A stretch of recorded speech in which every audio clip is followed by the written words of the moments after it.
A Praza Maior de Lugo foi o punto de encontro para os 200 ciclistas que participarán durante a fin de semana no cuarto desafío Volta ás Comarcas. Unha proba que este ano tivo un padriño de luxo, o exciclista e triplo podio do Tour de Francia, Joseba Beloki. Algo que ya no conocía, hacía muchísimos años, recuerdo, como le decía ahora al speaker, creo que es del año 98, que 99, no había venido por aquí, y la verdad es que me hacía franca ilusión y bueno, pues por eso estoy aquí. Lo importante de todo esto es saber que viene, saber que bueno, pues que si va a llover ya tenemos prendas suficientes y demás como para poder echarnos ahí un poquito a la chepa.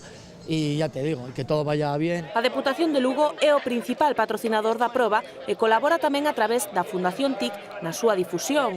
Unha oportunidade para dar a coñecer a provincia aos afeccionados ao ciclismo que deixará alrededor de 100.000 euros de beneficio. Un éxito máis, non? Máis de 200 corredores neste ano e creo que é unha proba máis deportiva que a colaboración de Diputación e Concello se pon en marcha na provincia de Lugo. Esperemos que teñan bon tempo e que sea un éxito deportivo e que non haxa incidencia ninguna. Esta é unha proba xa consolidada, que é unha proba ás comarcas, que ademais fala de Lugo no seu conxunto, 12 concellos, como ben decía o presidente, que estamos implicados en esta volta ás comarcas, que sale de Lugo. Esperemos que lles axude tamén e acompañe o tempo, porque o éxito está garantizado. Os participantes poñían todo a punto antes de subirse en riba da bicicleta para percorrer os case 300 kilómetros dunha proba única en Galicia. Os recorridos son diferentes nas tres etapas, a segunda moi dura, pero despois as paisaxes espectaculares, vas unha zona de Lugo que a mellor non é das máis coñecidas, pero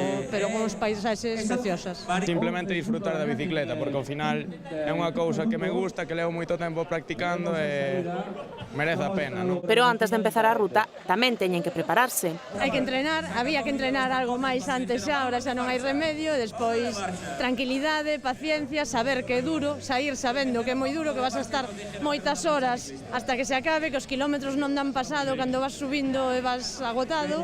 Últimas fotos e saída da primeira etapa que tras 85 kilómetros chegou á Ponte Nova. Mañá será a quenda da etapa raíña que rematará na Fonsagrada. A etapa do sábado é a máis dura polo desnivel acumulado que ten puertos duros, supoño que nos vai costar un pouco. A de mañá é sacrificada. A domingo sí que é un pouco máis relajada porque prácticamente baixar da montaña a Lugo ten algún repeito, pero non é moi fastidiada. Agora toca descansar e poñerse a punto para a segunda etapa que sairá o sábado ás 10 da mañá da Praza dos Fornos da Ponte Nova. A proba rematará o domingo no Forus Lugo á 1:30.